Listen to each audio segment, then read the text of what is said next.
anticorruption qui célèbre tous les années le 9 décembre. Et nous, tous les années, à cette période-là, nous organisons une série d'activités pendant une semaine pour montrer nos présences et pour passer un message concernant la lutte contre la corruption. Cette année-là, nous avons décidé pour produire 3 documents.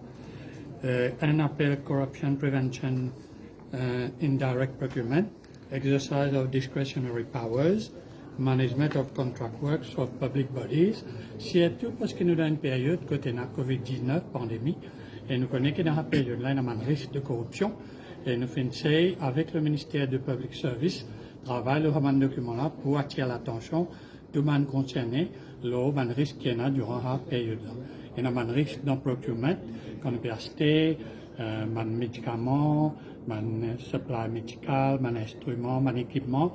Il y a toujours un risque que du monde servi à l'occasion-là pour se bypass des règlements, la loi pour commettre des offenses de corruption.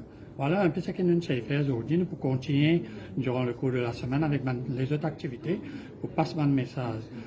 L'idée plus importante durant cette semaine-là, c'est à travers le monde, et Maurice y compris, c'est pour envoyer un message que du monde ne besoin pas, durant cette période-là, oublier qu'il y a un risque de corruption, qu'il a besoin de faire attention.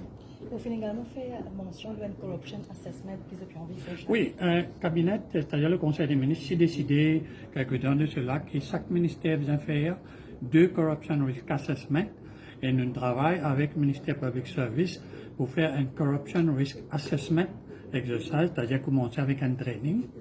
Nous couvrons environ 800 personnes, secteur public, et pour ce travail, dans une période de temps, le développement méthodologique et manière pour aider les public officers pour faire un corruption risk assessment.